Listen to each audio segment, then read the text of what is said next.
Affecting change requires vision, powered by integrity, persistence, knowledge. In this moment, we have so much work to do to solve our most enduring challenges and newer, daunting obstacles that seem impossible to navigate. Challenges that threaten to widen inequalities, reshape communities, and narrow opportunities for people to thrive. The Urban Institute is no stranger to these realities. From the beginning, we have faced problems head-on, asking the tough questions, seeking the hard truths. It's time for us to step up once again and discover what it would take to create the future we envision. This takes collaboration, trust, vision, and resolve. By working in deeper partnership with changemakers around the country, advocates, mayors, CEOs, policymakers, citizens, empowering them with facts as they lead the way with breakthrough ideas, moving us toward a more just world. Change doesn't come just from good intentions or bold thinking. Change, solutions require data, evidence, knowledge about what works and what doesn't. And Urban seeks that knowledge, unearthing the information today's innovators need as they answer the call to catalyze real change for all our tomorrows. Together, today.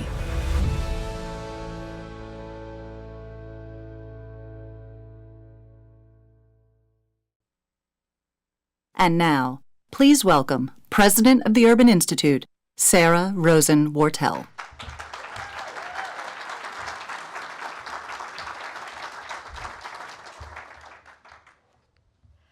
Wow. Thank you. Thank you so much for being here today. Welcome to the Next50 Changemaker Forum. I'm so pleased to be in this space with all of you. What is a changemaker? The term makes my board chair cringe. But I've embraced it anyway, because we need more people to own their own power to drive change. Once at Irvin, we spoke about informing decision makers. And make no mistake, members of Congress and staff, assistants to the president, deputy assistant secretaries like I once was, and of course mayors and governors too, they are all change makers. But change makers are also economists and educators, innovators and inventors, experts in everything from aging to artificial intelligence. They work on humanity's oldest problems, like those who help to feed the hungry and the faith leaders who help to feed our souls. They're activists who are giving voice to their community's demand for jobs and justice.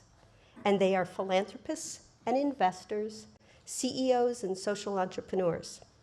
Democrats, Republicans, independents, none of the above. And they're the talented young artists from the Albany Park Theater Project in Chicago who performed a powerful piece for all of us here last night. And you, all of you, are change makers. And that's why we invited you here today and why I am honored to be amongst you. It used to be that many of us saw the federal government as the only way to achieve change at scale. And it remains vitally important to get federal policy right. But we live in a world where new evidence can go viral, where new ideas from a single tweet from a single person in a single city can take hold and change lives around the globe. Change can come from companies and from communities. And today, from the right and the left and the center, a newly activated electorate is demanding attention to the forces that shape and disrupt their lives. When change comes from many directions, it's dizzying. But some change is inevitable, and much change can be good. But we know from history that transitions can often be painful. And we must start by acknowledging that today, change isn't working for a whole lot of people. Powerful shifts in technology, climate change, demographics, and global economy are aggravating and hardening inequality. And our future looks like it may be characterized by constrained opportunity and continued injustice. So our collective efforts must aim to harness change to create a future in which everyone in our country can thrive. We at Urban want to help by bringing forward knowledge that empowers this kind of positive change, change that closes opportunity gaps and creates economic mobility and inclusive growth. So we start our next 50 years at the Changemaker Forum, where we've assembled some of the country's leading innovators so that we can set a bold knowledge-building agenda that will help changemakers like you achieve your goals and mission. We're not here today to write policy, but we do want to identify the research that will shape the next generation of policy, and of business, and of philanthropy, and of practice. Society today has more sources of information than ever before. And this power to act proactively based on new insight is a great promise of the data revolution. But success requires that we understand data's limits too. And there are inequities and biases that are baked into it, and we need to confront them at every turn. Success will be built on strong partnerships. Research must reflect a diversity of voices and experiences and involve the population studied in designing the questions and in interpreting the results. In the end, we want to put data to good use to work for you, the changemakers, and your communities. Now it's nearly time to put you guys to work. In a little bit, almost everyone here will be participating in one of 9 knowledge labs. You were invited here for this purpose. We call them knowledge labs because these conversations are designed to craft a knowledge-building agenda, a plan for data mining and research that will power big ideas. So the labs will focus on grand challenges, from educational equity to overflowing prisons, communities that lack good jobs, and cities that lack affordable homes. We know that policy problems, people's lives don't sit neatly in a single silo, and so the work will take us to places where issues intersect. For example, in a conversation about artificial intelligence, we'll stop to ask how the history of discrimination built into our society, how do we prevent it from being perpetuated by our algorithms? In another lab, we'll explore how interventions like housing and food can improve health outcomes and lower medical costs. You are shaping how we will tackle, what we will tackle, and how we'll work in the years to come. And this effort isn't just to set Urban's agenda, although I think that's pretty important, but we're going to share this with researchers and data geeks all around the country so that they can see what they can do to help catalyze change. The knowledge labs are going to be bracketed by 2 plenary discussions, and if you see your program, you'll learn a little bit more about the amazing people participating. And let me note that on the back page is a list of the Twitter handles of the participants. So if you want to join the conversation online, please make sure that you tag them. The first plenary will explore whether technology can be harnessed to solve problems and close equity gaps instead of worsening them. And then this afternoon in our second plenary, we'll hear more about where change comes from and who holds the power to drive it. And later tonight, I hope you'll join us to celebrate the Urban Institute's 50th anniversary, where we'll reflect on the discussions today and what they mean for all of us who believe that facts matter. When this day ends, I hope we leave here with a sense of momentum. We want to go from what would it take to we've got what it takes. For the next 50 years, Urban seeks to be at the center of this kind of dialogue. We want to build tighter and more mutual relationships between analysts like us and changemakers like you. We know knowledge, facts, and evidence are not enough, but we believe in the power of evidence to help changemakers accelerate solutions. I'm so grateful that you're here with us, ready to work, and I'm especially grateful to the many investors that continue to make Urban's work possible. We're thankful to those like the Annie E. Casey, Ford, Rockefeller, and MacArthur Foundations who have consistently partnered with Urban over many decades. And I want to offer special thanks to those who are supporting the Next50 initiatives, both new and ongoing work that are described in this nifty brochure you have, Powering the Next50, and on the screens throughout the venues. These Next50 investors include Arnold Ventures, Robert Wood Johnson, JP Morgan Chase, Kresge, Bank of America, Gates, MasterCard Impact Fund, AARP, and the Joyce Foundation. And I also want to say a special thanks to the Urban Trustees Catalyst Fund as well. Finally, I want to offer a word of special thanks to Brandee McHale. Brandee is the president of the Citi Foundation, and she was the very first person to put a bet on Urban's Next50. And if those of you run nonprofit organizations know, Brandee is the kind of partner that every one of us wishes always to have. She starts by listening, and then she challenges you and pushes you and asks hard questions. And in the end, together, the two of you create something that neither of you could have done on your own. 18 months ago, Citi early investments enabled Urban to start asking, what would it take? That exploration led us here today, and to all of you, to start building an exciting knowledge agenda to improve lives and strengthen communities. Please welcome Brandee McHale.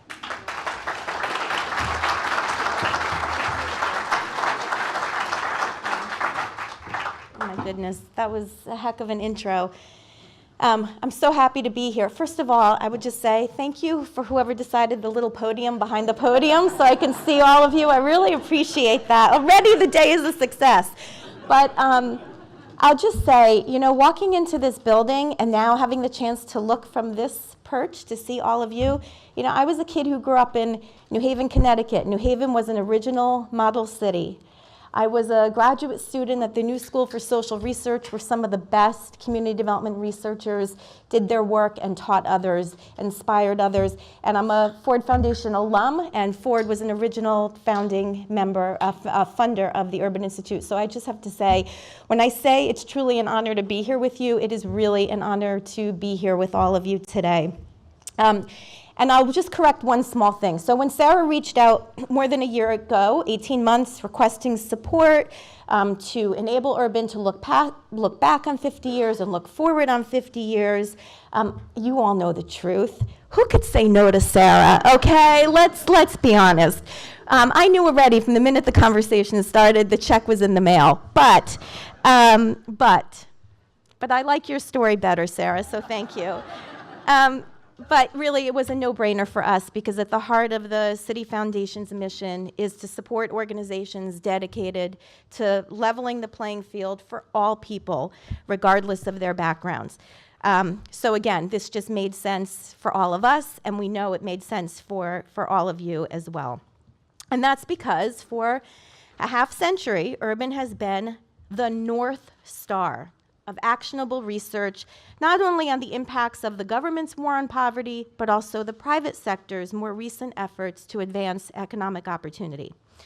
When President Johnson established the Urban Institute, he sought to create an institution that would, and I'm going to quote here, help solve problems that weigh heavily on the hearts and minds of all of us, the problem of the American city and its people.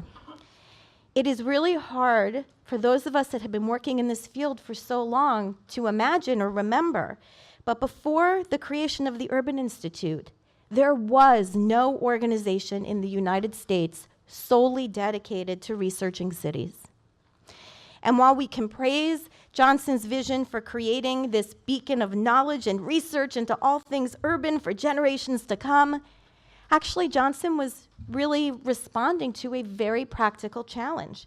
He was responding to what many believed was a threat to the American way of life.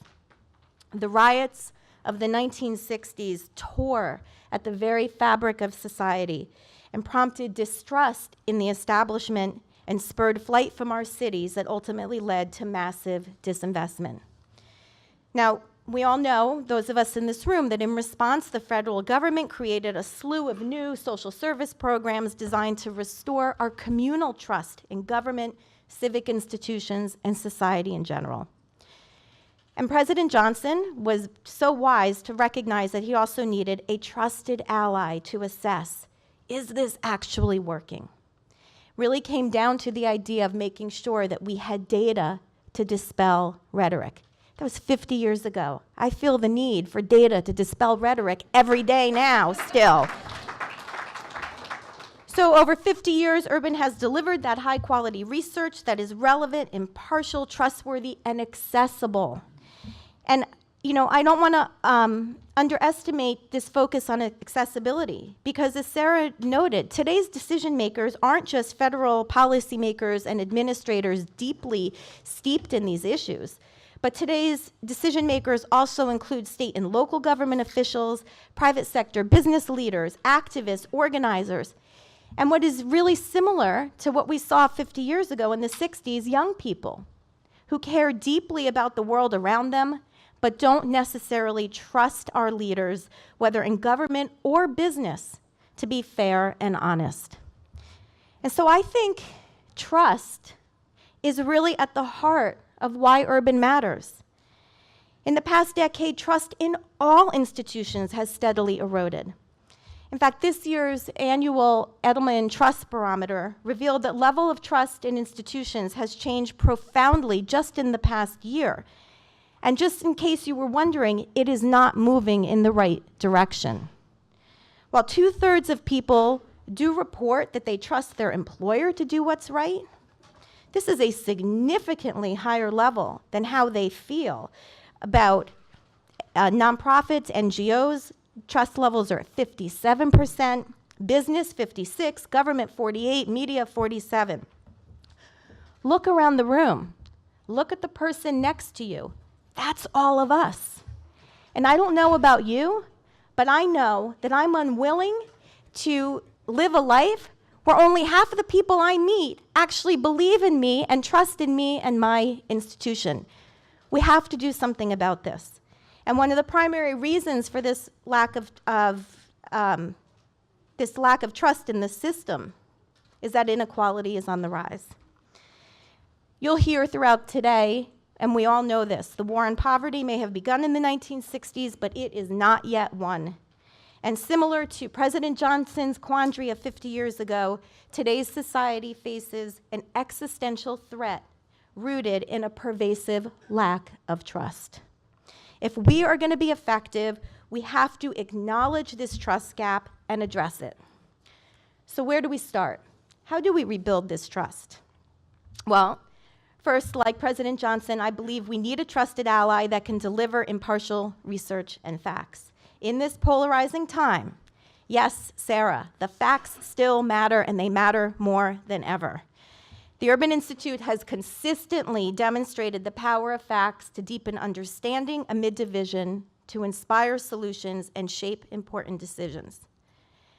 Fact-based discourse is the best hope we have of rebuilding trust amongst a skeptical public so that we can overcome our shared challenges. Second, we need to change the way that we work so we can be recognized as trusted problem solvers, not problem makers. That's why we were so excited when Sarah and the team at Urban framed today's event as a Changemaker event. Today is an opportunity for all of us to help nurture a more constructive dialogue and work towards solutions. And so throughout the day, and even more importantly than today, today's the beginning. When you leave here, I'd ask you to continually assess you and your institution's role in being a trusted problem solver by asking yourself these 3 questions. What are you and your organization doing to help create inclusive and resilient communities?